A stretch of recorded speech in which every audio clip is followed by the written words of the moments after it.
So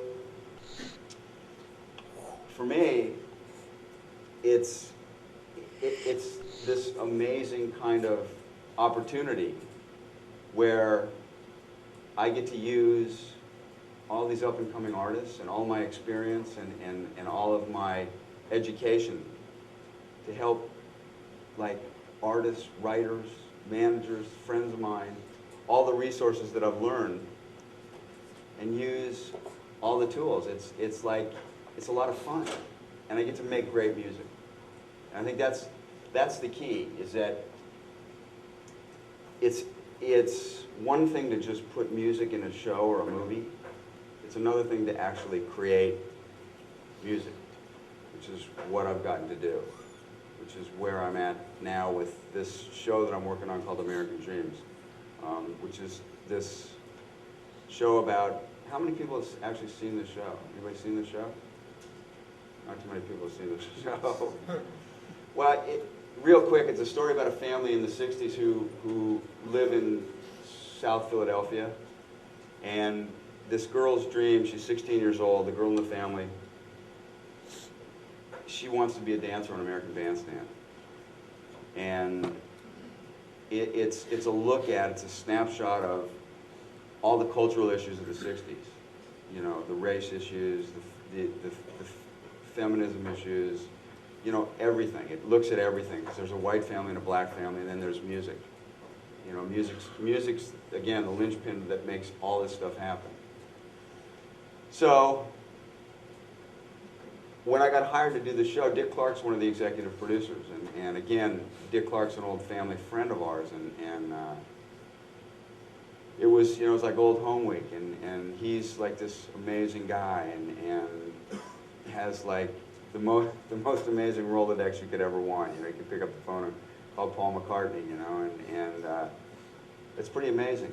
So what we did with the show was we decided that we could displace new artists with old artists. In other words, we could take new artists, have them be old artists.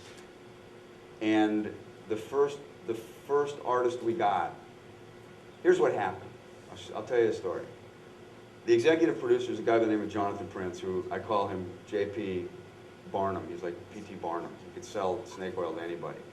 But he's like the most amazing producer. And he came to me and he said, look, here's what I want to do. I want to put Britney Spears on the show. And I'm like, yeah, I don't want to do that. He said, why not? I said, well, and this was 3 years ago. I said, because I think she's spent. I think it's over. And I think that, you know, it was when she took that self-imposed hiatus and was doing what she was doing, and whatever she was, I have no idea what she was doing. And so he said, well, what do you want to do? And I'm like, well, let's give it some thought and see. Because the show sold itself because it's about music, and I'll show you some stuff in a second. And it's the amazing thing is how we use music on this television show. I don't think anybody's ever done it before.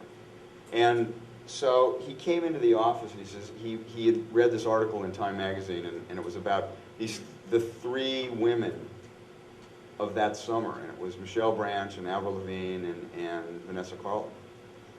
And he said, I want one of these. I'm like, oh, sure. And it happened to be that Michelle Branch's manager is a friend of mine, and he used to work with me, and I called him up on the phone, and I said, look, here's what we want to do. Is Michelle available? And he said, well, it just happens to be she's in town shooting a video with Santana, and give me the DVD and I'll show it to her. So I sent it over to him, and she called me back 10 minutes later, goes, I got to do the show. I have to do the show. And she was the first artist. So what we did was, we used her as our magnet. And since then, she played Leslie Gore. And she was actually kind of wooden. I mean, she didn't move much, and she didn't have much of a persona when she sang. But it didn't matter, because it was Michelle Branch. And she was afraid, and she was 19 at the time, but she was amazing. She was amazing because she got the most amazing voice you can really sing. And we didn't know what we were doing. We were inventing this thing as we were going along. So we took her to the studio, recorded her, and did all this, and it was all synthesized stuff, and did it on Pro Tools, and You know, none of it was real except her voice. So what we did with that was we used that for other artists. And since then, I've had 60 artists on the show. I had Usher on the show, who played Marvin Gaye. He's like his idol. This was 2.5 years ago. Lil' Kim, who was really a trip. She's very little. And height-wise, she's very little. And Alicia Keys, Chris Isaac, Alanis Morissette, God, the list goes, Brandy, the list goes on and on, Wyclef Jean. We just had all these people because the attraction for them is they get to play artists who are like mentors to them. Like Wyclef played one of the Impressions. And Alanis, what we did with Alanis was, and I'll show you what we did with John Andrasik, it's the same thing. I chased Alanis for 1.5 years, and because I believe that this show was a kind of thing that was perfect for who she is. And she said no, she kept saying no, I don't want to do another artist, I don't want to do another artist. And so I came up with this idea. I said, look, what about doing one of your own songs? Do you have a song that you think would be right? So she emailed me back and said, okay, I have this EP that I did that, you know, didn't really do anything, but I had this song in there called Offer. And I think it might work for the show.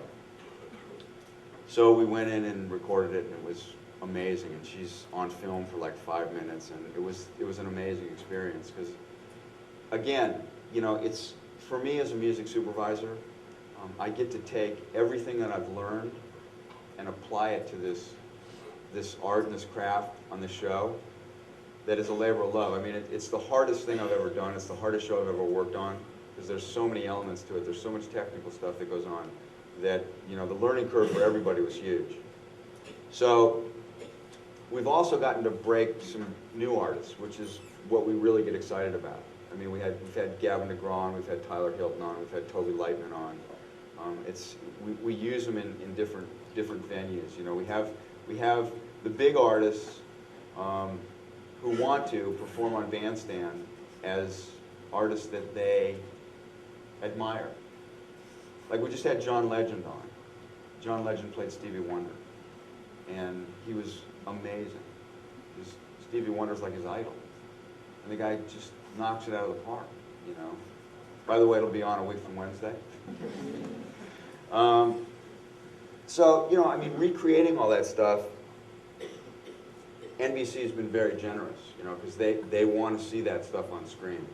And as a result, you know, we've gotten to go into the studio and we have it down to a science where we go in and we recreate the old tracks, and these people sing to them, then they go on stage and they lip sync. And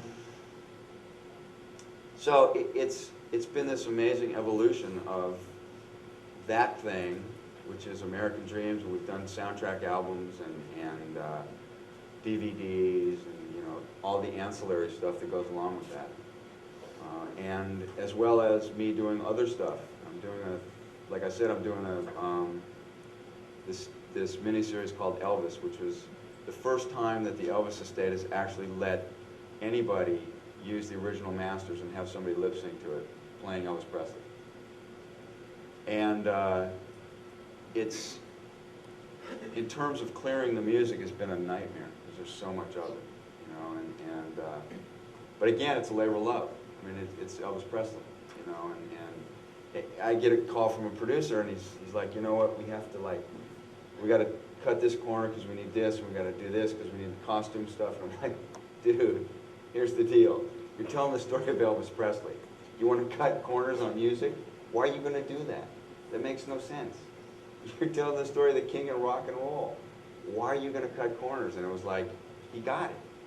You know, so those are the kind of things that you have to deal with. You know, you have to deal with producers who, look, they have to spend money, but they also have to save money.